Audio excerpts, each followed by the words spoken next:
इदं पूर्णात् पूर्णमुदच्यते पूर्णस्य पूर्णमादाय पूर्णमेवावशिष्यते। ॐ शान्तिः शान्तिः शान्तिः। शङ्करं शङ्कराचार्यं केशवं बादरायणं सूत्रभाष्यकृतौ वन्दे भगवन्तौ पुनः पुनः। ईश्वरो गुरुरात्मेति मूर्तिभेदविभागिने व्योमवद्व्याप्तदेहाय दक्षिणामूर्तये नमः। ॐ शान्तिः शान्तिः शान्तिः। यद्विद्याविलासेन भूतभौतिकसृष्टयः तन्नौमि परमात्मानं सच्चिदानन्दविग्रहम्। ओम शांति शांति शांति। हाँ बोलिए। जी जी माफ कीजिए स्वामी जी। वो ये जो नई और ना शब्द को ना प्रत्यय होता है ये जी नई ध्यान ना हाँ वो क्या वार्तिक है या सूत्र तो मिला नहीं है, उड़ादी सूत्र है। मिला नहीं कैसे, वो तो कल क्रमांक शायद बताया था ना, बताया था। हाँ ये 5-2-27 क्रमांक का सूत्र है। विनयभ्याम ना नायो ना सह। और ये विवर्त और परिणाम की कोई का भी तो लक्षण है ना, क्या त्याज्य अपूर्व रूपम परित्यज्य अवस्थान्तरं प्राप्ति परिणामः। पूर्व रूपम अपरित्यज्य अवस्थान्तर भानम, पूर्व रूप का परित्याग न करके अन्य अवस्था की प्रतीति का होना, इसे विवर्त कहते हैं। और पूर्व रूप का परित्याग करके अन्य अवस्था को प्राप्त हो जाना, इसे परिणाम कहते हैं। अतात्विक अन्यथा भाव विवर्त है और तात्विक अन्यथा भाव परिणाम है। दूध का परिणाम दही हो गया, दूध ने दुग्धत्व को छोड़ करके दधित्व को प्राप्त किया, पूर्व का परित्याग पूर्वक दूसरे की प्राप्ति हो जाना, ये परिणाम है। लेकिन जल जैसे अत्यंत शीतलता के कारण से हिम रूप को प्राप्त हो जाता है, उसने अपने पूर्व रूप का त्याग कर दिया और अन्य रूप को वह वस्तुतः प्राप्त हो गया, ऐसा नहीं है। थोड़ा सा पिघला दो फिर वही जल बन जाएगा, वो विवर्त है। पूर्व रूप का परित्याग न करके अन्य अवस्था की प्रतीति का होना। जैसे आपको ये जो नट है, हीरो है, उनके उदाहरण देते हैं। रोल करते हैं वो, तो क्या उन्होंने अपने पूर्व रूप का त्याग करके अब वो राम जी बन गए? नहीं, राम जी का रोल कर रहे, राम जी जैसे दिख रहे हैं, है वो वही जो हीरो है, अरुण गोयल है, जो कुछ है वही है। तो ये परिणाम और विवर्त होता, तो ये माया का विवर्त है। जगत जो है माया ही इस रूप में परिणत होती है। अपना जो पूर्व रूप है उसको त्याग करके इस रूप में मिट्टी का जैसे घड़ा रूपी परिणाम होता है। तो ये ऐसे ही विवर्त का उदाहरण, वैसे तो ये सभी जो देंगे ना, जल आदि का भी उदाहरण, ये सब परिणाम की उदाहरण है वस्तु दृष्टया। विवर्त में जो कार्य और कारण होता है, मतलब जो अधिष्ठान और अध्यस्त होता है, इसमें सत्ता का भेद होता है, भिन्न भिन्न सत्ता होती है उनकी। विचार सागर में किया था, अधिष्ठान से भिन्न सत्ता वाला होते हुए जो अन्य स्वरूप, अन्य अवस्था को प्राप्त हुआ हो, अधिष्ठान से भिन्न सत्ता वाला होकर के जो अन्य रूप वाला हो, उसे विवर्त कहेंगे। और उपादान से समान सत्ता वाला होकर के जो अन्यथा रूप हो, उसे परिणाम कहते हैं। अधिष्ठान से भिन्न सत्ता वाला, रस्सी पर प्रतीत होने वाला सर्प रस्सी का विवर्त है, क्योंकि रस्सी और सर्प इन दोनों की सत्ता भिन्न है। वैसे तो रस्सी भी अधिष्ठान नहीं है, लेकिन हम मानते हैं तो रस्सी और सर्प इन दोनों में सत्ता का भेद है। रस्सी की अपेक्षा से अन्यथा रूप है, सत्य अन्य प्रकार का है। रस्सी जड़ है, सर्प चेतन है। रस्सी जहरीली नहीं है, सर्प जहरीला है। रस्सी से कोई डर नहीं है, सर्प से डर है। तो वो जो होता है उसमें अधिष्ठान की अपेक्षा से भिन्न स्वरूप वाला होना, भिन्न धर्म वाला होना, ये है विवर्त। और उपादान से समान सत्ता वाला और अन्यथा रूप। उपादान की जो सत्ता है वही जिसकी सत्ता हो। मिट्टी की जो सत्ता है वही घट की सत्ता है। मिट्टी की कौन सी सत्ता है? व्यावहारिक है। लेकिन घट की भी व्यावहारिक है। तो उपादान के साथ समान सत्ता वाला है, अन्यथा रूप है। क्योंकि जो कार्य मिट्टी से होते वो घट से नहीं होते, जो घट से होते वो मिट्टी से नहीं होते। और घट तो पहले नहीं था, अभी है। मिट्टी तो पहले भी थी, बाद में भी रहेगी। तो भिन्न है, मतलब क्या है, उपादान से अन्य स्वरूप वाला है, अन्य धर्मों वाला है, लेकिन सत्ता में समानता है, तो उसे कहेंगे परिणाम। तो ये माया के परिणाम रूप से ये भूत भौतिक सृष्टियां उत्पन्न होती हैं जिस परमात्मा की आश्रित माया से, ऐसे उस परमात्मा को मैं नमस्कार करता हूँ। और इसी में ही लक्ष्य स्वरूप का भी निर्देश किया गया था कि अविद्या का अविलास है, जिसमें अविद्या का जिसमें विलास नहीं है, अर्थात अविद्या का जिसमें परिणाम नहीं है, संबंध नहीं है, इस प्रकार का जो परमात्मा है, जिस अविद्या के कार्य के परिणाम के अभाव वाले परमात्मा में भूत भौतिक सृष्टियां है नहीं, है ना। यद अविद्या विलासे सप्तम्यंत करके न भूत भौतिक सृष्टयः, ऐसा अन्वय कर दिया गया था। अब वह जो परमात्मा का लक्ष्य स्वरूप है, उस लक्ष्य स्वरूप को ही दिखाते हैं। तत्स्वरूपम दर्शयति, उस स्वरूप को दिखाते हैं। सच्चिदानंद विग्रहम, वह स्वरूप है सच्चिदानंद विग्रहम। सदादि पद लक्ष्यत्वाद तदात्मकम इत्यर्थः। सदादि पद का लक्ष्य होने के कारण से, सतपद, चितपद, तत्पद, इनका लक्ष्य होने के कारण से तदात्मकम, जो क्या है, सतचित आनंद स्वरूप है, जो लक्ष्य स्वरूप है ब्रह्म है, वह सतचित आनंद स्वरूप है। और वह अनात्मा नहीं है, वह आत्मा है। उसके अनात्मत्व का वारण करते हैं, उसके आत्मत्व को सिद्ध करते हैं। तो कहा कि आत्मानम, पहले तो कहा परम, परम एक अलग कर दिया अभी, परमात्मानम, ये परम, ये आत्मा का विशेषण नहीं किया, जो माया से पर है, माया से अलग है। और माया से अलग ऐसा जो लक्ष्य है ब्रह्मा, वह आत्म स्वरूप भी है, आत्मानम। तो परमात्मा माया से अतीत है और आत्म स्वरूप है। अनात्मत्व का वारण करते आत्मानम कह करके। त्वम पद वाच्य लक्षार्थो अपि अनेन श्लोकेन दर्शितो। अब यहाँ पर त्वम पद का वाच्य और त्वम पद का लक्षार्थ, इन दोनों को इस श्लोक के द्वारा दिखाया गया है ना। ये केवल तत्पद वाच्य और तत्पद लक्ष्य को ही दिखाया गया ऐसा नहीं है, त्वम पद वाच्य और त्वम पद लक्षार्थ को भी इसके द्वारा, इस श्लोक के द्वारा दिखाया गया है। कैसे दिखाया गया है? त्वम पद का लक्ष्य मानो आत्मा कह करके आप दिखा रहे हो, लेकिन जीव को कैसे दिखाया गया? तथा ही उसको स्पष्ट करते हैं, तम आत्मानम नवमी, उस आत्मा को मैं नमस्कार करता हूँ, उस आत्मा को। अब आत्मा को कहा है तो वैसे वो आत्मा क्या है? शुद्ध भी है आत्मा, विशिष्ट भी है आत्मा।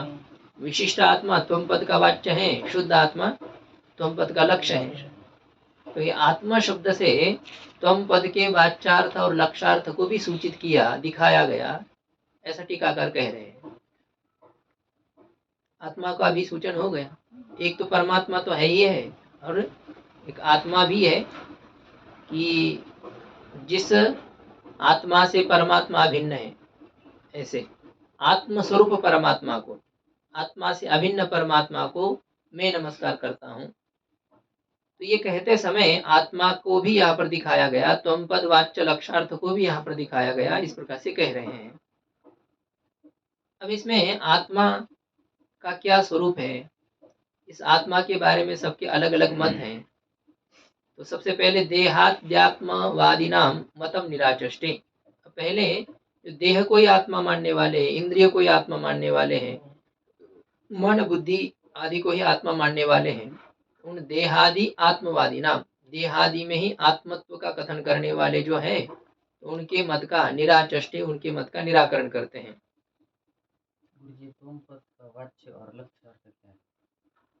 त्वम पद का वाच्यार्थ क्या है? जीव है, अंतःकरण विशिष्ट चेतन।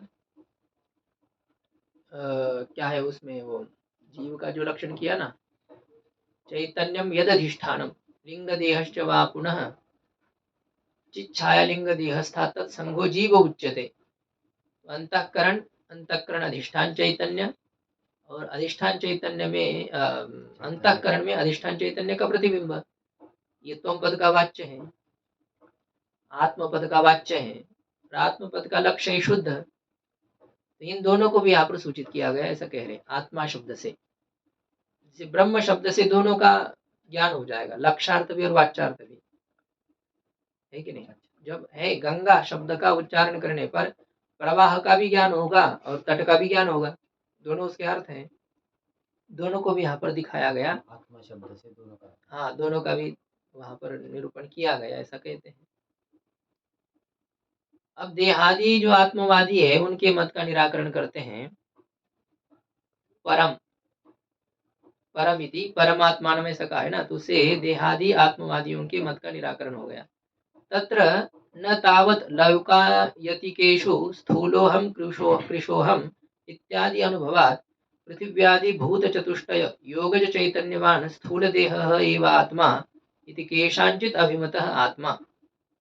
उसमें लौकायतिकेषु, लोक में विस्तृत है, इस प्रकार का जो मत है। हाँ, लौकायत, लोके आयतम, लोक में जो विस्तृत है उसे लोकायत कहेंगे। लोकायतम एवं लौकायतिकम में है। हाँ, क्या कहते हैं? हाँ, लोक में फैला हुआ तो है ही, लौकायति का नहीं है, लौकायतिकेषु आदिवृत्ति हो जाती है, तद्दितेश्वर चामादे, या चाहे तो कितिच से लौकायतिकेषु। हाँ, तो लोक में जो फैला हुआ है, ऐसा जो मत है, चारवाक मत है, इस चारवाक मत में नहीं फैला है।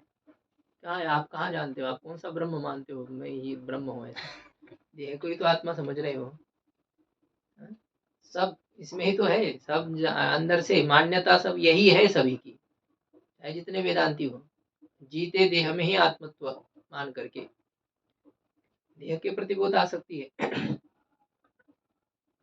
सबसे अधिक विस्तृत ये लौकायतिक, ये विस्तृत मत है। तो इस मत में स्थूलोहम कृशोहम इति अनुभवात्, मैं स्थूल हूँ, मैं कृश हूँ, इस प्रकार का अनुभव होने के कारण से पृथिव्यादि भूत चतुष्टय योगज चैतन्यवान स्थूल देह एव आत्मा इति केषांचित अभिमतः आत्मा। पृथिव्यादि जो भूत चतुष्टय है, पृथिव्यादि जो चार भूत है, पृथ्वी जल तेज और वायु, इनके मत में आकाश भूत नहीं है, चारवाक मत में, क्योंकि चक्षुर वही सत्यम, जो चक्षु से दिखता है, अनुभव में आता है, तो वही सत्य है। तो क्या वायु आपको दिखती है? दिखती नहीं है, लेकिन त्वगिंद्रिय से तो ग्रहण होती है। तो चक्षु का मतलब केवल चक्षुरेंद्रिय नहीं होता है, जो इंद्रियों से ग्राह्य है उसी को भी मानते हैं। तो आकाश इंद्रियों से ग्रहित होता है? नहीं होता है। पृथ्वी जल तेज वायु चार इंद्रियों से चारों का ग्रहण होता है। श्रोत्र इंद्रिय से आकाश का ग्रहण होता है? नहीं, श्रोत्र इंद्रिय से आकाश का ग्रहण नहीं। श्रोत्र इंद्रिय केवल शब्द का ही ग्रहण कर लेती है, द्रव्य का प्रत्यक्ष करने का सामर्थ्य श्रोत्र इंद्रिय में नहीं है। इसलिए पृथ्वी आदि जो भूत चतुष्टय है, उनका जो योग है, भूत चतुष्टय का जो योग, उनका जो मेलन, और उससे उत्पन्न जो चैतन्य, तो ये जब चारों को मिला देते हैं ना, तो एक चैतन्य उत्पन्न हो जाता है। जैसे शराब जो बनती है, तो उसमें दोनों तीनों का मिश्रण करने पर उसमें एक मादकता उत्पन्न होती है कि नहीं? आ जाता है इसमें दो तीन। सीधी बात है, चाय बनाते हम तो क्या है, अलग से पत्ती डालते हैं, दूध डालते हैं और उसमें चीनी डालते हैं, तो स्वाद उत्पन्न हो गया, तो उसको आप चाय कहेंगे। अलग अलग खा करके देखो वो स्वाद है क्या, पी करके देखो। तो दो तीन तत्व मिलने पर उसमें एक विशेषता आ जाती है, कोई अलग तत्व उसका बन जाता है। चार भूतों का मिश्रण करने पर चैतन्य उत्पन्न होता है, ऐसा उनका कहना है। कहेंगे अब ये चार भूतों को मिलने के पर यदि चैतन्य उत्पन्न हो गया, वो कहाँ जाता है? शरीर से प्राण जब निकल जाते हैं तो चार भूतों का मिश्रण नहीं है क्या अभी उसमें? कहाँ गया चैतन्य? अब वो कहते हैं कि निसर्ग की बात है, कभी उसमें आता है, जैसे पेड़ को फल आते हैं, तो क्यों नहीं, अभी क्यों नहीं आ रहे हैं? आम आम के जो पेड़ है उसको फल है क्या अभी? क्यों नहीं है? समय से वो आते हैं, जब उसका समय होगा उस समय आ जाएंगे, मरने के समय बाद होने भी पर चले जाएंगे। मरने के बाद बेचारों भूत रहते हैं सभी। क्यों नहीं रहते? ये जीते जी है क्या? ये भूत में जो पृथ्वी का है, जल की मात्रा इसमें है ही है अभी, और तेज की भी मात्रा है, इसलिए तो जला करके क्या है, तेज की मात्रा उसमें हो जाती है, तेज में लीन हो जाती है, सब सब अपने अपने मात्राएं फिर उसमें मिल जाती है उसमें। वायु भी है अंदर, जो धनंजय नाम का वायु है ना, कि शरीर को फुलाने वाला जो है, नाग कुर्म कृकल देवदत्त और धनंजय, तो ये जो वायु है जो कि मरे हुए शरीर को फुलाते हैं, शरीर फूल जाता है कि नहीं, मृत शरीर, वायु रहती है उसमें, सभी भूत उसमें रहते, विद्यमान रहते हैं।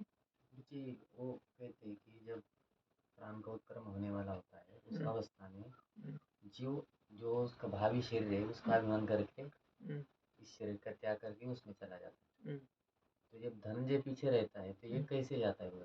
नहीं, धनंजय से कोई मतलब नहीं ना, धनंजय का कोई जीव के शरीर से, जो जीव का कोई संपर्क नहीं है उसमें, उसके जो मुख्य पंच प्राण थे वो तो निकल गए, बाकी इसमें जो है ये मृत शरीर को फैलाना, यही इतना ही कार्य उसका होता है, वो तो शरीर के ही संबंधी, वो जीव के संबंधी था ही नहीं। सूक्ष्म शरीर के अंतर्गत नहीं, सूक्ष्म शरीर के अंतर्गत कहाँ है, उसको तो वैसे नहीं है ना, पंच प्राण ही है, पंच उप प्राण ऐसा नहीं है, वो कुछ कार्य करने के कारण से उप प्राण माने जाते हैं, लेकिन वो है अभी वो वही रहने वाला, उसका कार्य वही है कि पीछे वाले शरीर को फुलाना, बस इतना ही कार्य होता है, वो आगे के साथ उनके साथ जाता नहीं है। तो उस शरीर में अलग हो जाएगा। हाँ, वो अलग रहेगा, उस शरीर का वो ऐसे बनी बनाया रहता है, कुछ चीजें ऐसी जो होती है, किसी कमरे में हम चले जाते हैं ना, तो वहाँ तख्त लगा हुआ है, गादी गद्दा आदि जो होता है, जब हम निकल जाते तो गद्दा लेकर के जाते हैं क्या? लेकिन वो गद्दा हमारा था ऐसा हम समझते कि नहीं, जब जो है आप मेरे गद्दी पर रखो, मतलब हमें यूज करने के लिए मिला है कुछ दिन के लिए, वो वही है, जब तक आप है तब तक आपका ही है, लेकिन जब आप निकल जाओगे तो उसको लेकर के नहीं जाना है, वो फिर वही दूसरे के काम में आएगा, वहाँ वहाँ पड़ा रहेगा। धनंजय वायु ऐसा है कि वो शरीर में है, रहेगा, वो उसका काम है मृत शरीर को फुलाना, तो वो अपने स्वामी के साथ जाता नहीं है, वहां पर जो जीव होगा वो नहीं है, या तो कुछ उसकी मात्रा चली जाती है, जो बाकी रहता है कुछ, हाँ कुछ ऐसा इस प्रकार से कहना है। निकल भी जाते हैं हम लोग यहाँ से तो कुछ चीजें हमारी जरूर छूट जाती है, हम छोड़ देते हैं कि जो कि हमारे उपयोग की ना हो, इसका क्या है, ये आपका ये रह गया, यहाँ पर पेन का ढक्कन नहीं था, पेन पड़ा हुआ था, ये पेन रह गया, रहने दो अभी, ऐसे मतलब कुछ कचरा फैला करके जाते हो, चाहे जैसा हो वहां रख करके हम चले जाते हैं, तो ऐसा ही ये धनंजय वायु इस शरीर के अंदर रहता है। हाँ, तो बात क्या चल रही थी हमारी कि ये जो लौकायत मत है, चारवाक मत है, तो इस मत में मैं स्थूल हूँ, मैं कृश हूँ, इस प्रकार का अनुभव होने के कारण से पृथ्व्यादिक भूत चतुष्टय के संबंध से उत्पन्न जो चेतनता है, उस चेतनता से युक्त ये स्थूल देह, चेतनता से युक्त जो स्थूल देह, तो यह स्थूल देह ही आत्मा है, स्थूल देह ही आत्मा है। ये मृत शरीर मतलब क्या होता है कि जब प्राण निकल जाते हैं, जो हम कहते हैं, तो ऐसा ही है, किसी भी कोई पदार्थ को आपने बनाया तो उसकी एक सीमा रहती है, उसका एक काल रहता है, उसके बाद में वो चीज काम की नहीं रहती है, क्या कहते हैं उसको, डेट आउट हो गई, मतलब क्या है, एक्सपायर डेट हो गई, तो फिर वो उसमें वो सामर्थ्य नहीं रहा अभी। उसी प्रकार से जब शरीर का समय पूरा हो जाता है तो उसकी चेतनता शक्ति जो है वो चली जाती है, तो कुछ समय के लिए उसमें चेतनता उत्पन्न होती है, बाद में वो नहीं है, ऐसे होता है।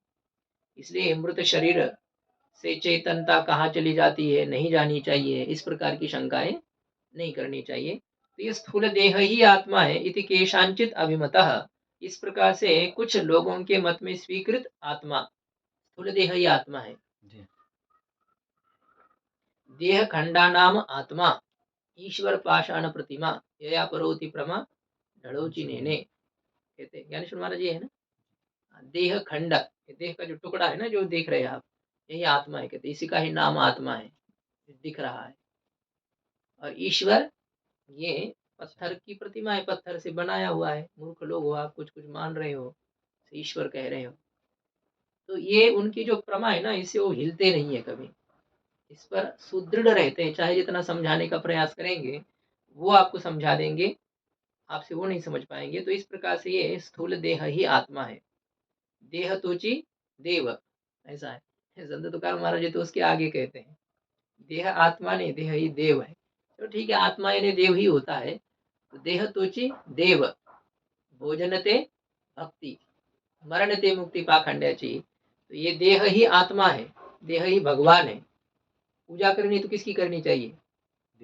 इस शरीर की करनी चाहिए। बढ़िया खिलाओ पिलाओ, मौज से रहो। ठंडी लगती हो तो स्नान नहीं करना, या आनंद आता है तो गर्म पानी से भले कर लो, बाकी कष्ट होता है तो छोड़ दो। कौन बोलते हैं? ये है चारवाक लोग, अच्छा, मुझे लगा पामर लोग, पाखंडी लोग, इस प्रकार के। वो नहीं, संत तुकाराम महाराज कहते हैं कि ये बात ऐसे, स्नान किए बिना आप कुछ भी करोगे ना तो कोई क्रिया सार्थक नहीं होती है। कुछ भी करो, आप ध्यान करो, चाहे भजन करो, चाहे जो कुछ करो, स्नान करके ही करना होता है। क्योंकि तमोगुण से पड़े हुए आप उसमें, आप अपवित्र हो। शरीर जब ये हो चुका है ना, एक छोटा मोटा प्रलय ही माना जाता है सुषुप्ति को। आप एक तरह से मर चुके थे, फिर चेतनता आप में आई है, आप जीवित हो गए हो। तो वो जो उसमें कुछ अपवित्रता है, उसको हटाने के लिए स्नान आदि से ही आप जब हो जाते हो, तब कुछ कार्य करने पर उसमें सफलता होगी। स्नातक जो होना चाहिए, स्नाते व स्नातक। तो वैसे शुद्धि यह भी है शास्त्र चिंतन आदि से, वेद आदि का अध्ययन से, और वह भी एक होती है। तो बात ये चल रही है कि ये जो स्थूल शरीर है यही आत्मा है।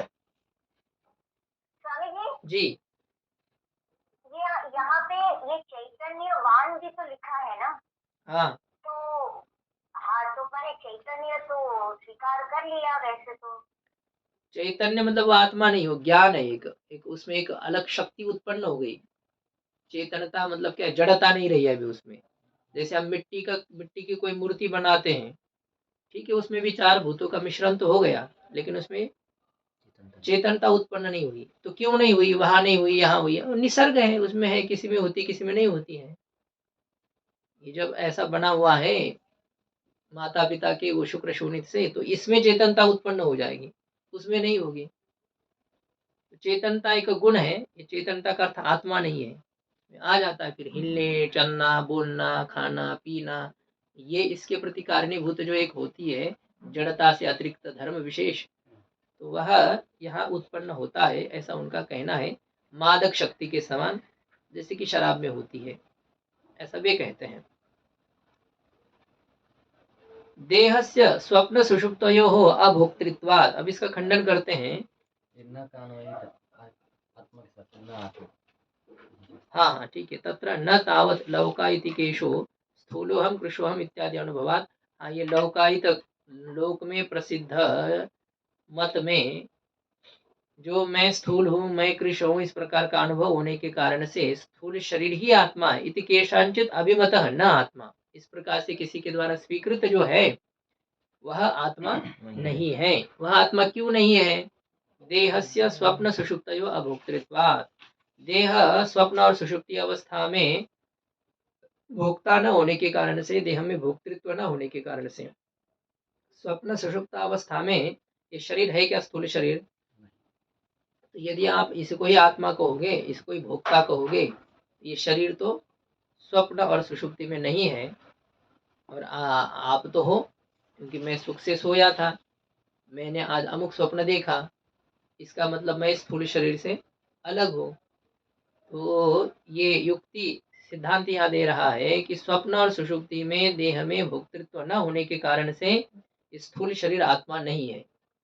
दूसरी बात, यो अहम बाल्ये पितरौ अन्वभूवम सो अहम स्थविरे नप्त्रीन अनुभवामि। नप्त्रीन दीर्घ होता है ना, नप्ता नप्तारो नप्तारः नप्तारम नप्तारो नप्त्रीन, ऐसा है वहां पर। ह्रस्व या दीर्घ गया।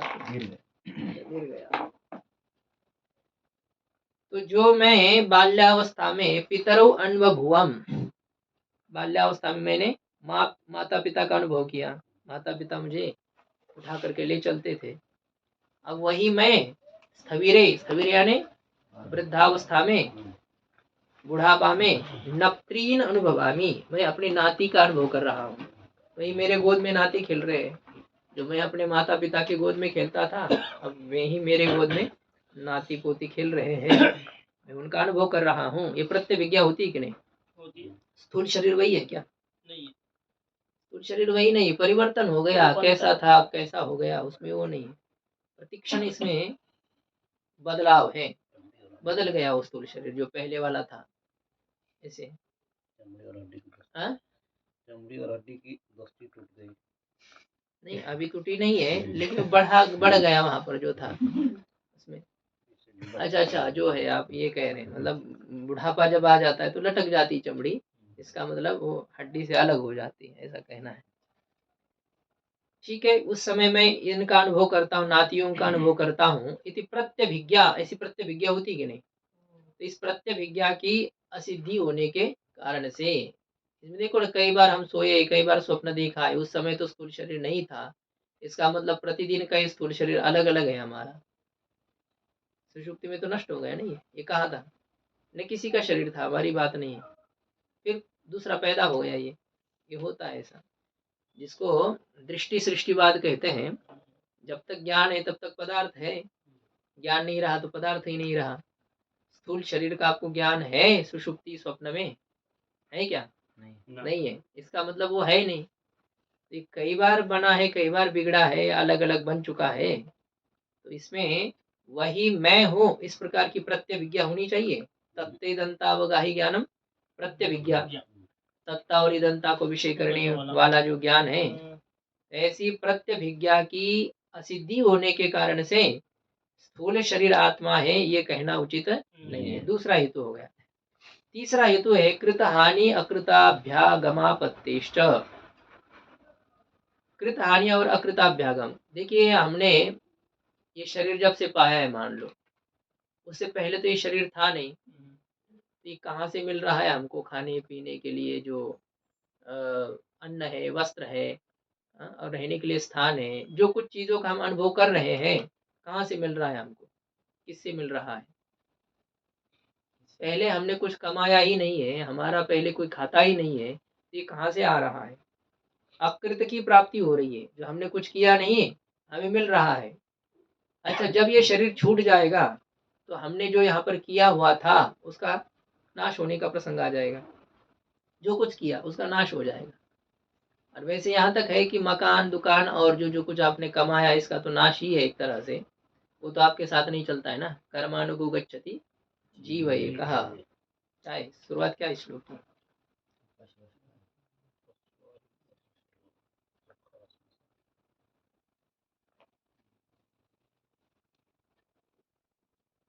भूमौ पशवश्च गोष्ठे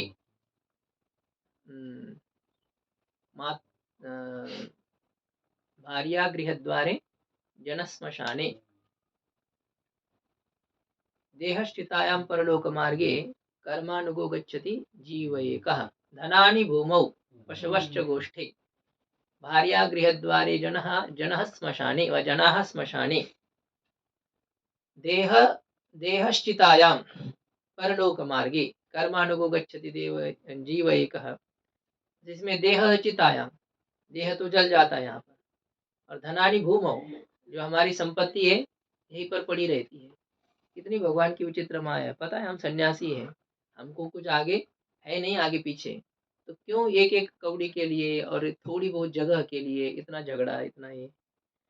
धनानि भूमौ, ये सब यही रहने वाला है। और पशवश्च गोष्ठे, पशु जो है अपने गोठा में रह जाएंगे, जहाँ थे वहीं पे है। भार्या, पत्नी ना हो तो भी वो रह जाएगी। भार्या गृह द्वारे, मतलब भक्त लोग समझ लो यहाँ पर, वे अपने अपने स्थान पर रह जाएंगे। लोग आएंगे आपको छोड़ने के लिए स्मशान भूमि तक। फिर ये देह तो जल जाएगा, परलोक मार्गे, अब उसको यहाँ से निकलना है। जब निकलता है तो उस रास्ते में उसके साथ कौन रहता है? कोई नहीं रहता है, रहता है एक साथी है उसका। कर्मानुगो, कर्म है, जैसा कर्म है उसके पीछे पीछे ये चलता है। कर्मानुगो गच्छति, कर्म अनुगच्छति कर्मानुगः, कर्म के पीछे पीछे चलता है। बस एक ही मात्र वहां पर है जो आपने कुछ सत्कर्म किया है।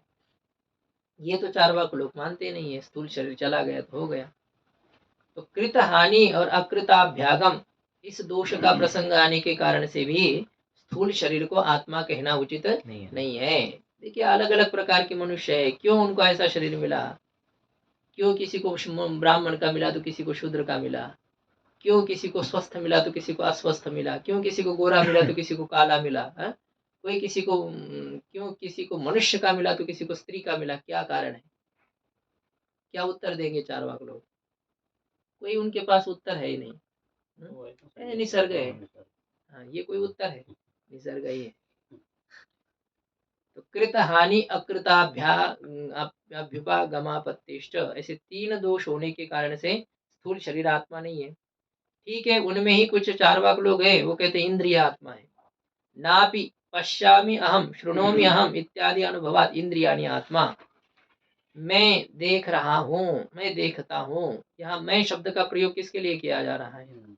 इंद्रिय चक्षु के लिए।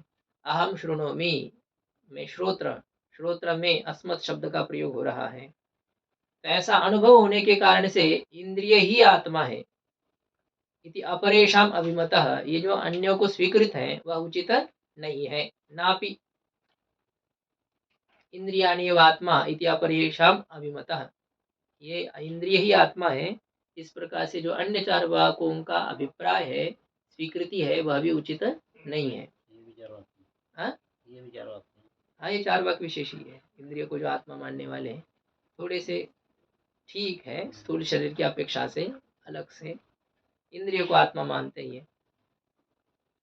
तेषां संहतानाम आत्मत्वे एक विनाशे अपि आत्मनाश प्रसंगात। अब इंद्रिय आत्मा, इसमें क्या दोष है? ये तो क्या बताइए, इंद्रियों में यदि आत्मत्व है तो क्या मिले हुए उन समुदाय में आत्मत्व है या प्रत्येक में आत्मत्व है? इंद्रियों में सब मिलकर के आत्मत्व है या प्रत्येक में आत्मत्व है?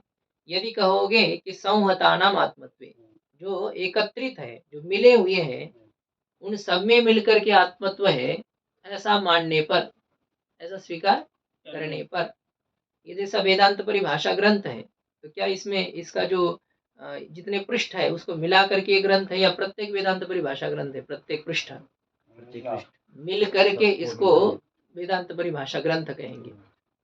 इसी प्रकार से जो आत्मा है, आत्मा शब्द का प्रयोग आप कर रहे हो इंद्रियों में, तो क्या इंद्रिय के समुदाय में आत्मत्व है या प्रत्येक इंद्रिय में आत्मत्व है? यदि समुदाय में आत्मत्व मानोगे तो फिर एक विनाश अपि आत्मनाश प्रसंगात, फिर एक का नाश होने पर भी आत्मनाश का प्रसंग आने के कारण से हो गया, भीषण अपघात हो गया और आग फूट गई, तो फिर तो आत्मा तो चला गया, क्योंकि समुदाय में आत्मत्व था ना। तो समुदाय में विकृति आ गई तो कहाँ रहा आत्मत्व? में आत्मत्व नहीं रहा। तो ये समुदाय में आत्मत्व स्वीकार करने पर एक का नाश होने पर भी आत्मा के नाश का प्रसंग आने के कारण से ऐसा है। गाड़ी के 2 चक्का है, उसमें से एक चक्का खराब हो गया, चल नहीं रहा है, तो गाड़ी चलेगी? कहाँ, फिर अब वही रहेगी। इसी प्रकार से सब मिलकर के आत्मत्व था, अब उसमें से कोई चले गए, दांत गिर जाते हैं, आंख देख नहीं पाते, कान सुन नहीं पाते हैं, धीरे धीरे एक एक इंद्रिय चली जाती है, तो क्या उसको जीवित कहते हैं, मरा हुआ कहते हैं? है तो जीवित पर। हाँ, जीवित ही है, लेकिन फिर तो उसको नहीं कहना, मरे के समान ही है। हाँ, कुछ कमजोर हो जाता है, आत्मा को कमजोर हो जाती है, आत्मा में कमजोरी है। और जब इंद्रिय रूपी आत्मा है तो उसमें हो जाएगी, शरीर रूपी आत्मा में कमजोरी है। बुखार आई थी तो आपकी आत्मा में कमजोरी आई थी कि नहीं? तो एक विनाश अपि आत्मनाश प्रसंगात, एक का विनाश होने पर भी आत्मनाश का प्रसंग होने के कारण से प्रत्येकम आत्मत्व। अब प्रत्येक इंद्रिय में आत्मत्व स्वीकार करने पर विरुद्ध दिक् क्रियतया शरीर उन्मथन आपातात, उन्मथनता आपातात। तो ये जब प्रत्येक आत्मा है तो प्रत्येक की विरुद्ध दिशा रूपी क्रिया वाले होने के कारण से सबके अलग अलग है, प्रत्येक स्वतंत्र आत्मा है देखो, और सब अपने अपने हिसाब से, चक्षु जो है अपने हिसाब से अपने दिशा में दृश्य पदार्थों को देखने के लिए जाएगी, श्रोत्र अपने हिसाब से भिन्न दिशा में स्थित शब्द को सुनने के लिए जाएगा। देखो इधर से शब्द आ रहा है, हम सामने देख रहे हैं, तो चक्षु रूपी आत्मा आगे चली जाएगी और श्रोत्र रूपी आत्मा उधर चली जाएगी पीछे की ओर। तो ऐसा यदि हो जाएगा तो फिर प्रत्येक में आत्मत्व मानने पर विरुद्ध दिशा और क्रिया वाले होने के कारण से जो शरीर है ना, इस शरीर के उन्मथनता का प्रसंग आने के कारण से, मतलब इनके हिंसा का, इनके टूटने का प्रसंग आ जाएगा। एक एक आत्मा अपनी अपनी चली जाएगी इधर उधर। अब जैसे ये ईंट है, पत्थर है, सीमेंट है, टीन है, ये सब है, अभी अपने अपने हिसाब से बाहर चले जाए तो ये मकान बना रहेगा? नष्ट हो जाएगा नहीं मकान। इसी प्रकार से ये विरुद्ध दिशा रूपी क्रिया वाले होने के कारण से, दिक् क्रियतया, विरुद्ध दिशा है। एक तो अलग अलग भी कर सकते हैं, विरुद्ध दिशा वाले और विरुद्ध दिशा में स्थित क्रिया वाले, ऐसा भी करो।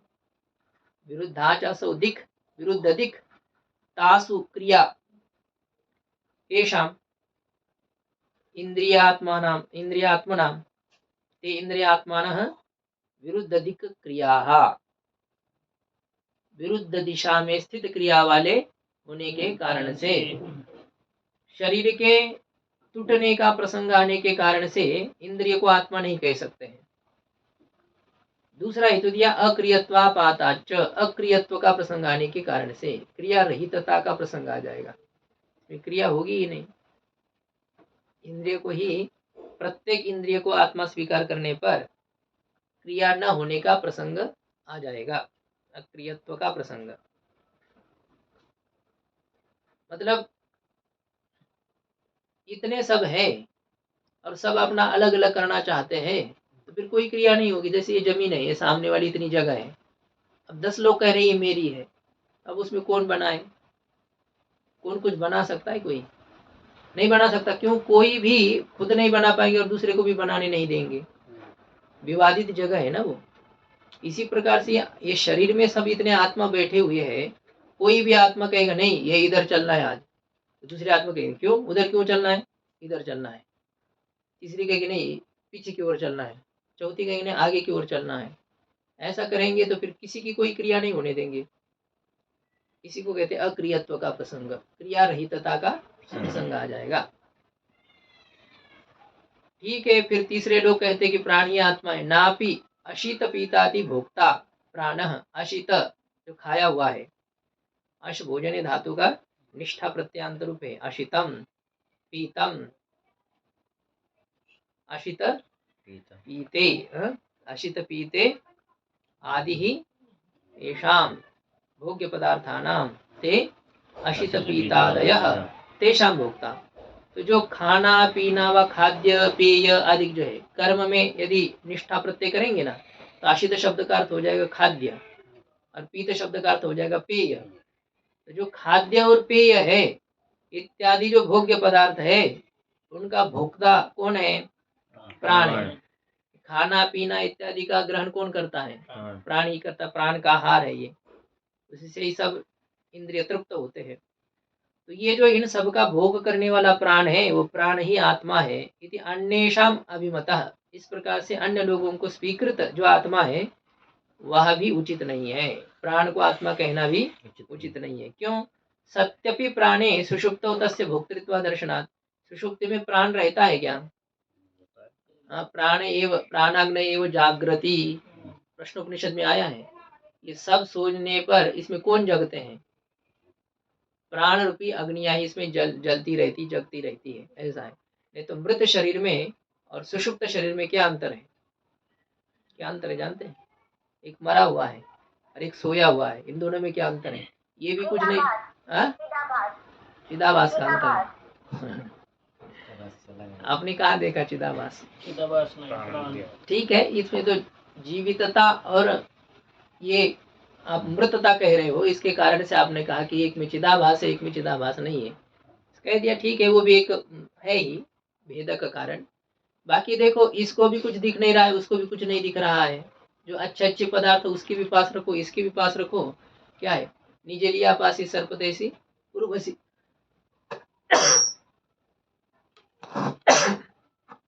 सोया हुआ जो व्यक्ति है उसके लिए क्या है? चाहे जितने भोग्य पदार्थ है उसका कोई मतलब नहीं है। ऐसे मृत शरीर के पास भी है। अंतर क्या है? एक में प्राण है और एक में प्राण नहीं है। एक में प्राण है आपको कैसे पता चला? थोड़ी देर बाद जग जाता है, थोड़ी देर बाद क्या उसके कमर में लात दो, तुरंत चिल्ला करके उठेगा कि नहीं? इसका मतलब प्राण है उसमें। अब मरे हुए को चाहे जितने लात दो आप, किसी से भी पीटो, उठेगा वो? तो ये है, एक में प्राण है, एक में प्राण नहीं है। तो इसमें सुषुप्त अवस्था में प्राण है। हाँ, तो प्राण होने पर भी सुषुप्ति में तस्य भोक्तृत्व दर्शनात्, उस प्राण में भोक्तृत्व न देखा जाने के कारण से कहता है कि अरे बहुत अच्छे गुलाब जाम है, बहुत अच्छे रसगुल्ले हैं, चलो आ लेते हैं। सुषुप्त अवस्था में कहता है प्राण नहीं। हाँ, जगह जब है तो फिर ले लेता है, किसी भी प्रकार से है तो लेने का प्रयास करता है। तो प्राण होने पर भी सुषुप्ति में उसमें भोक्तृत्व न देखा जाने के कारण से, न देखा जाने के कारण से क्या? प्राण ही आत्मा है, ऐसा जो अन्य का मत है वह उचित नहीं है। ठीक है, कोई लोग कहते कि मन ही आत्मा है, नापि सुखी अहम दुखी अहम इति अनुभवात् सुखादि धर्मकम मनः आत्मा। मैं सुखी हूँ, ये सुख दुख किसके धर्म है? मन के धर्म है। तो मैं सुखी हूँ, मैं दुखी हूँ, मैं रागी हूँ, मैं कामी हूँ, मैं क्रोधी हूँ, इस प्रकार का अनुभव आने के कारण से सुखादि धर्म वाला जो मन है वह मन ही आत्मा है, मन ही आत्मा है। यदि अपरेशाम अभिप्रेत, ऐसे जो अन्यों का अभिप्रेत है, स्वीकृत है, इष्ट है, वह भी उचित नहीं है।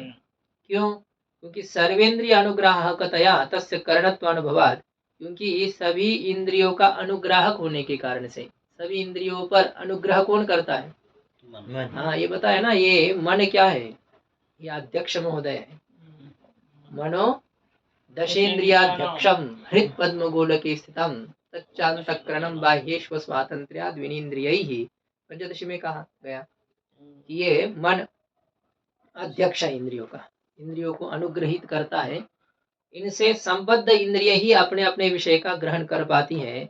यदि मन का वरद हस्त न हो तो इंद्रिय चाहे जितने चतुर क्यों न हो, चाहे जितने स्वस्थ क्यों न हो, अपने विषय का उपभोग नहीं कर सकते हैं। तो ये सभी इंद्रियों का अनुग्राहक होने के कारण से, उसमें करणता का अनुभव होने से, मन क्या है? करण है। और जो करण होता है वो भोक्ता होता है क्या? कर्ता भोक्ता करण है। करणत्व और कर्तृत्व दोनों एक में नहीं रह सकते हैं। कर्म कर्तृ विरोध जैसा है तो वैसे उसी प्रकार से कर्ता और करणत्व ये भी भिन्नाधिकरण में रहने वाले धर्म है। समानाधिकरण धर्म नहीं, ये व्यधिकरण है। कौन कौन? कर्तृत्व और करणत्व, भोक्तृत्व और करणत्व ये विरुद्ध धर्म होने के कारण से, भिन्नाधिकरण व्यधिकरण धर्म होने के कारण से, करणत्व अनुभवात, करणता का अनुभव होने से मन में आत्मत्व कहना उचित नहीं है। ठीक है, फिर आगे चलते हैं।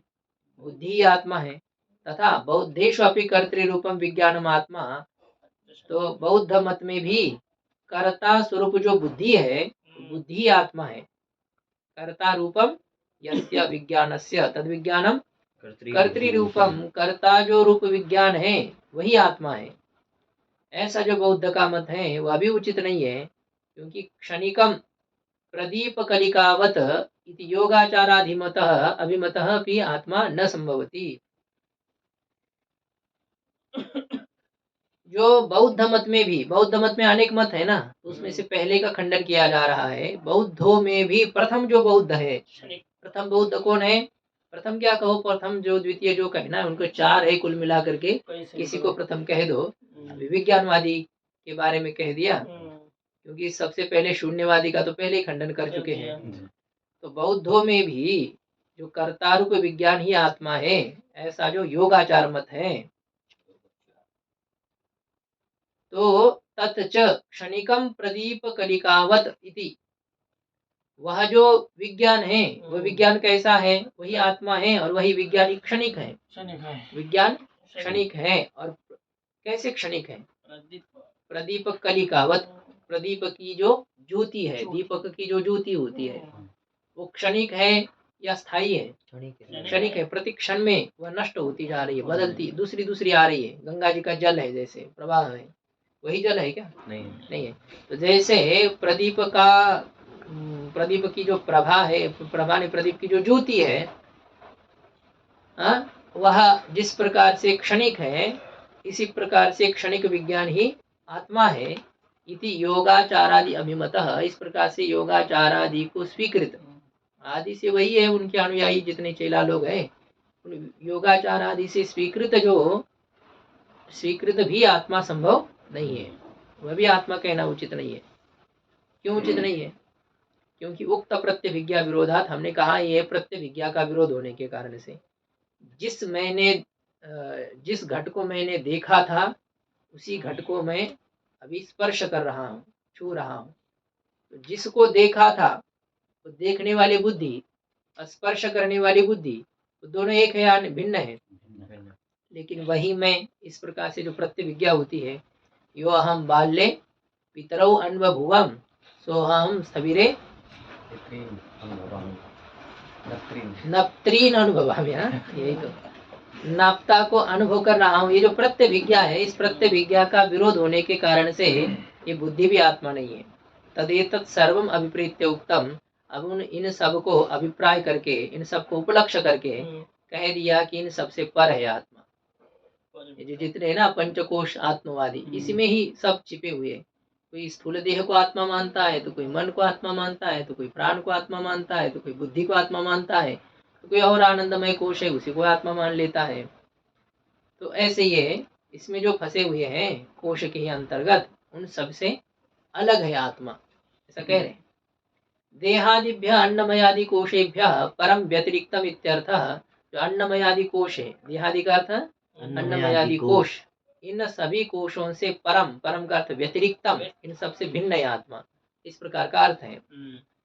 एवं परमिति विशेषणेनैव चंदन बिंदुवत् एकदेशस्थत्वे अपि सर्वांगीण शैत्योपपत्तेः अणुः अनागंतुक सुख दुःखादि धर्मवान सुख दुःखादिमान इति एकदेशी मतम देहात् विलक्षणः देह परिमितः इति आर्हत मतम च निराकृतम वेदितव्यम। अब इसमें भी वेदांतियों में भी एक देश है, एक मत है जो कि आत्मा को अणु मानते हैं, अणु आत्मवादी। विशिष्टाद्वैती वैसे ये आत्मा को अणु मानते हैं। परमात्मा तो विभु है, लेकिन जीवात्मा अणु है, ऐसा वे कहते हैं विशिष्टाद्वैती। अणु मतलब क्या है? संकुचित परिमाण वाला, छोटा, ऐसा बहुत सूक्ष्म है, तो वही आत्मा है। इस प्रकार से जो कहने वाले हैं उनके बारे में कह रहे हैं परम, इस विशेषण के द्वारा ही चंदन बिंदुवत एक देश स्थत्व्यापि। देखो आत्मा यदि अणु है तो हमें संपूर्ण शरीर में चेतनता का अनुभव कैसे होता है? युगपत देखो, नीचे से ठंडा लगा और ऊपर से किसी ने कुछ गर्म चीज छू दी, तो आपको ठंडा का अनुभव होगा या ऊपर वाले गर्मी का अनुभव होगा? दोनों का अनुभव होगा। तो यदि आत्मा अणु है तो हमें इन दोनों जगह पर शीतलता का और उष्णता का अनुभव कैसे हुआ? तुरंत हो जाएगा पहुंचना। ये नैयायिकों का कहना है कि मन ये अणु है और वह बहुत शीघ्रगामी है, वह बहुत जल्दी से दौड़ता है, आपको लगता है कि एक काल में अनुभव हो रहा है, एक काल में अनुभव नहीं हो रहा है। युगपत ज्ञानानुपत्तिर मनसो लिंगम, मन की सूक्ष्मता में वह ज्ञापक कहते हैं। युगपत ज्ञान नहीं होता है, इसमें सूक्ष्म व्यवधान रहता है। 100 पंखुड़ियों के छेदन का दृष्टांत देते हैं। ये कहना है, ये बात सर्वत्र स्वीकृत नहीं है। होता है हमें एक साथ 2 ज्ञान हो जाते हैं, दोनों ज्ञानों पर भी होता है। योद्धा लोग देखो ना, सामने युद्ध कर रहे लेकिन पीछे पर भी उनका ध्यान रहता है, तुरंत निकट आने पर वो पकड़ लेते हैं। थोड़ा सा कभी आप सीरियल आदि देखेंगे, महाराणा प्रताप आदि जो लोग होते हैं, बात कर रहे हैं और उधर से किसी ने कुछ फेंक दिया, चक्कू आदि, यहाँ आ गया, यहाँ पकड़ लेते हो, बात इधर कर रहे थे, अवधान उनका होता है। अब नहीं यही कहेंगे नहीं, उसमें भी सूक्ष्म अवधान है, फालतू कल्पना करने से क्या लाभ है? होता है, युगपत अनुभव हमें होता है 2 चीजों का। तो ये नैयायिकों की बात अलग, यहाँ पर ये कह रहे हैं कि आत्मा भले ही अणु है, लेकिन क्या होता है, आत्मा का जो प्रकाश है ना, वो पूरे शरीर में फैल जाता है। देखिए ट्यूब जल रही है, इसका प्रकाश, ट्यूब भले ही उतनी है लेकिन इसका प्रकाश पूरे कमरे में फैला हुआ है। और हम ट्यूब में नहीं देख रहे, ट्यूब का फैले हुए प्रकाश में देख रहे हैं, ट्यूब तो वही है। इसी प्रकार से ये सभी शरीर में जो शीतलता आदि की उपलब्धि होती है, वह आत्मा का फैला हुआ जो प्रकाश है उसके कारण से होती है, वहां तक रहेगी, उसकी व्याप्ति है। चंदन बिंदु का उदाहरण दे रहे हैं यहाँ पर। चंदन का बिंदु है, चंदन का एक बूंद आपने डाल दिया तो खुशबू कहाँ आएगी? पूरे कपड़े में जो है ना, आप ये डालते हैं, क्या कहते हैं, इत्र आदि डालते हैं, तो वहां कहीं कुछ जगह पर डाला गया है जहाँ शरीर से दुर्गंध आती है, वहां पर लोग इत्र डालते हैं। लेकिन अब उससे क्या होता है, पूरा शरीर ही खुशबू से युक्त हो जाता है। इत्र डाला कहीं है और पूरा खुशबू आ रही है, इधर उधर आप देख लो, वहीं पर आपको खुशबू का अनुभव हो जाएगा। तो क्या वो चंदन की बूंद सर्वत्र फैल गई है क्या? नहीं, उसका जो खुशबू है ना, वो खुशबू फैल जाती है, सब जगह पर उसकी उपलब्धि होती है, ऐसा है।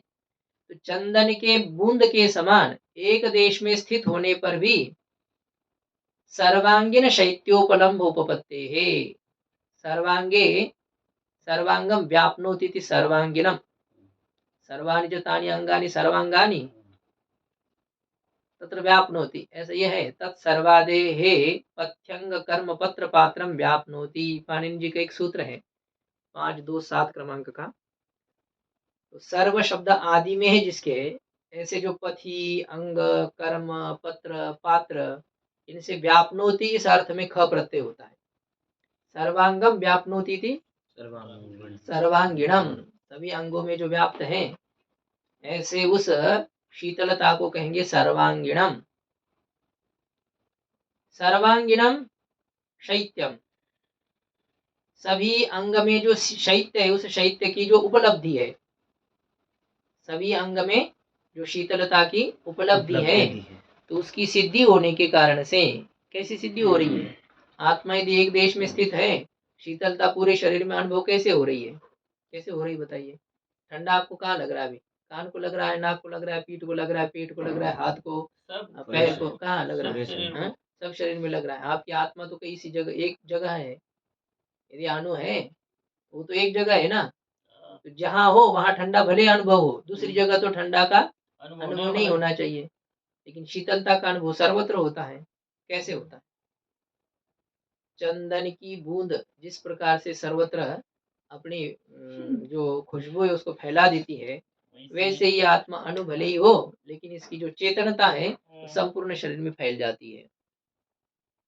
ये सर्वांगीण शैत्य के उपलब्धि की सिद्धि होने के कारण से अणु हो, आत्मा कैसा है? अणु है, अणु परिमाण वाला है, और अनागंतुक सुख दुखादिमान, और वो आगंतुक सुख दुखादि वाला नहीं है। आगंतुक का अर्थ होता है आगमनशील, आने जाने वाले सुख दुख वाला, ऐसा नहीं है। अनागंतुक सुख दुखादिमान मतलब जो आगमनशील न हो, अर्थात नित्य सुख दुखादि वाला यह आत्मा है, हमेशा इसमें सुख दुख रहता है। देखिए, आप जिस समय सुख का अनुभव कर रहे हैं ना, उस समय भी कुछ ना कुछ दुख है। बात यह रहती है कि हम उस दुख पर अवधान नहीं देते, ध्यान नहीं देते हैं। आपको 1,00,000 रुपए मिल गए इस समय, लेकिन उसी समय कई दुख है आपके विद्यमान है, लेकिन उस सुख के कारण से वो दब जाते हैं। दुख सुखातिरेक में दुख दब जाते हैं, दुखातिरेक में सुख दब जाते हैं, है ना। यही 1,00,000 रुपए मिल गए और आपको तुरंत फोन आ गया कि अमुक अमुक आपका निजी जो बहुत नजदीक व्यक्ति था वो चला गया, तो 1,00,000 रुपए का जो सुख है ना वो दब जाएगा। आप उसी समय रोने लग जाएंगे, अरे आज तो आप तुम इतने हंस रहे थे, इतने संतुष्ट थे, अब अभी रो रहे हो। तो ये बड़े बड़े जब दुख आ जाते तो सुख दब जाता है, सुख जब आ जाते तो दुख दब जाता है। हमेशा ये आत्मा में सुख दुख हमेशा बने रहते, नित्य है सुख दुख, इसे आप छूट ही नहीं सकते हैं। दुखालय में शाश्वतम, इस दुख रूपी जगत में रह करके आप दुख से शून्य कैसे रह सकते हो? है, और सुख भी इसके साथ है ही। ये नहीं कि कोई भी कितना भी बीमार व्यक्ति भी क्यों ना हो, उसमें भी थोड़े बहुत सुख रहते हैं, जीता है। सुख बिल्कुल समाप्त हो जाए ना तो कोई जिएगा नहीं, थोड़े बहुत है। हाँ, सुख ज्यादा दबे रहता है। हाँ, दबा रहता है सुख, हाँ ये बात तो है। दबे दबे सिद्धांत निकालते हो आप। तो ये अनागंतुक सुख दुखादिमान, ये जो नित्य सुख दुखादि वाला है, इस प्रकार का आत्मा है, ऐसा जो एकदेशी मतम, ऐसा जो एकदेशी मत है, सिद्धांत के एकदेशी है, उनका जो मत है वह भी निराकृत होगा ऐसा समझना चाहिए परम इस विशेषण के कारण से। और देहाद विलक्षण, ये जैन मत है, अभी देह से विलक्षण है और देह रूपी परिमाण वाला है। आत्मा कैसा है? देह से अलग है और जितना देह है ना उतना ही आत्मा ही है, ऐसा जो जैनों का मत है। मध्यम परिमाण है आत्मा। ऐसा जो आर्हत मतम जो जैन मत है, तो वो भी निराकृत हो गया ऐसा समझना चाहिए, क्योंकि देह से विलक्षण है आत्मा। देह से विलक्षण है वो भी मानते हैं, लेकिन देह परिमाण वाला मानते हैं, वह उचित नहीं है, क्योंकि वो परम है, इससे व्यतिरिक्त है। आर्हत जैन है, जैन का पर्यायवाची शब्द है आर्हत। अर्हताम इदम इति आर्हतम। जैन संप्रदाय का जो मत है, जो शास्त्रकार है, उनके मत को निराकृत समझना चाहिए। क्यों समझना चाहिए? क्योंकि परम प्रकृष्टम विभु विभुम इत्यर्थ अवगमात। पर का अर्थ यहाँ पर परम, व्यतिरिक्तम करेंगे तो मान ही रहे जैन लोग। या परम का अर्थ है प्रकृष्टम, आत्मा कैसा है? प्रकृष्ट है।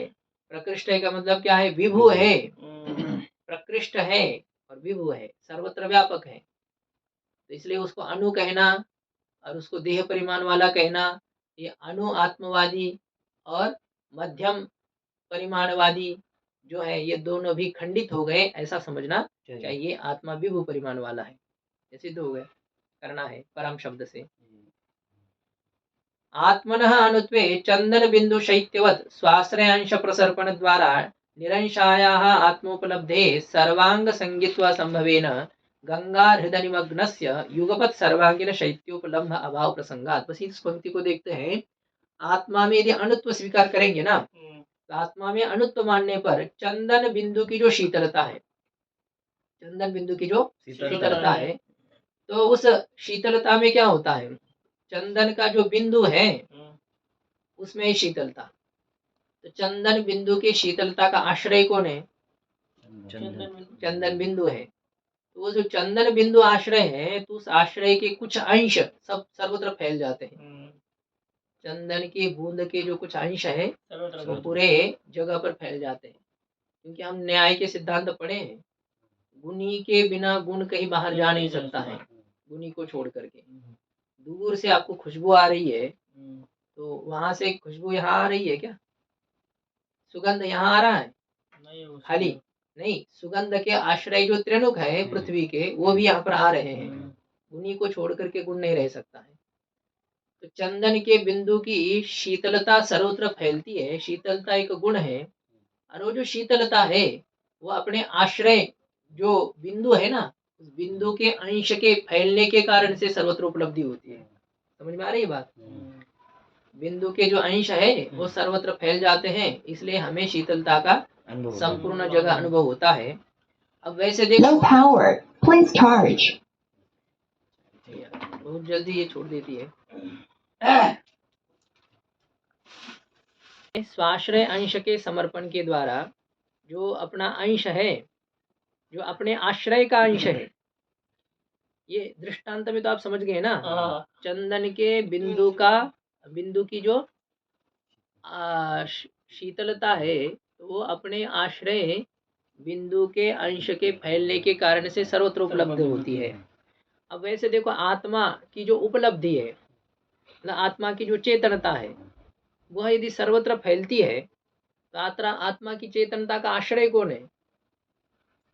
आत्मा की चेतनता, आत्मा का ज्ञान, उसका आश्रय कौन है? आत्मा क्या है? आत्मा की चेतनता है तो उसका आश्रय नहीं समझते हो? आत्मा का चेतन दृष्टांत दे। आपकी मूर्खता का आश्रय कौन हो? आत्मा की चेतनता का आश्रय कौन है? तो उसमें क्या इधर उधर सोचना है? तो जो आत्मा की चेतनता है उसका आश्रय है आत्मा। अब वो आत्मा है, अब वो आत्मा निरंश है या सांश है, निर्वयव या सावयव है? आत्मा सावयव है? नहीं, इनके मत में। इनका मत कैसे मत है? आत्मा तो निर्वयव ही है। आत्मा की कोई अवयव है ऐसा वो भी तो नहीं मानते ना। यदि आत्मा सावयव हो तब तो फिर तो उसमें तो नाश का प्रसंग आ जाएगा, जल्दी नष्ट हो जाएगा वो। चार वाक से थोड़ी ठीक है ना ये।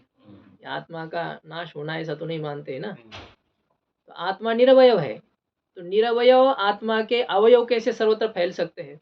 नहीं। जैसे दृष्टांत में क्या था, चंदन के बिंदु के जो अवयव है वो सर्वत्र फैल जाते हैं, इसलिए शीतलता सर्वत्र अनुभव में आ रही है। इस प्रकार से आत्मा की चेतनता का अनुभव संपूर्ण शरीर में तब होगा जब आत्मा के अवयवों का सर्वत्र फैलाव हो जाएगा। आत्मा भले अणु है लेकिन आत्मा के अवयव सर्वत्र फैल गए। आत्मा निरवयव आत्मा के अवयव फैल सकते हैं क्या? नहीं। तो इसलिए कह रहे हैं यहाँ कि स्वाश्रय अंश समर्पण द्वारा अपने आश्रय के जो अंश है, हाँ प्रसर्पण, हाँ प्रसर्पण श्रीपगत है ना, तो अपने आश्रय अंश के प्रसर्पण के द्वारा फैलने के द्वारा निरंशाया आत्मोपलब्धि है, जो निरवयव आत्मा की उपलब्धि है, उस आत्मा के उपलब्धि का सर्वांग संगीत्वा संभवेन, संपूर्ण अंग से संबद्धता का संभव न होने के कारण से वो कैसे फैलेगी? आत्मोपलब्धि सर्वत्र कैसे फैलेगी? आत्मा भी निर्वयव है और आत्मा की उपलब्धि भी निर्वयव है, तो संपूर्ण अंगों के साथ उसके संबंध का संभव न होने के कारण से गंगा हृदय निमग्नस्य, जो गंगा जी के जल में डूबा हुआ है, उसमें युगपत सर्वांगीण शैत्योपलम्ब अभाव प्रसंगात एक ही काल में संपूर्ण अंगों में शीतलता के उपलब्धि का अभाव का प्रसंग आने के कारण से कैसे शीतलता का अनुभव होगा? आत्मा एक जगह पर है, जिस जगह पर है उसमें शीतलता का अनुभव होगा, दूसरी जगह पर शीतलता का अनुभव नहीं होगा। अथवा या तो क्या होगा, पहले उधर ठंडा लग रहा था, थोड़ी देर बाद इस तरफ ठंडा लगने लगा, फिर सर की ओर ठंडा लगने लग जाएगा, फिर कान की ओर, फिर नाक की ओर, फिर नीचे, फिर ऊपर, ऐसे ठंडा का जो शीतलता का अनुभव हमें संपूर्ण शरीर में युगपत नहीं होना चाहिए। तो ये प्रसंग आने के कारण से आत्मा को अनुमानना सर्वथा अनुचित है। यहाँ तक विचार हो गया। ओम पूर्णमदः पूर्णमिदं पूर्णात् पूर्णमुदच्यते पूर्णस्य पूर्णमादाय पूर्णमेवावशिष्यते। ओम शांति शांति शांति।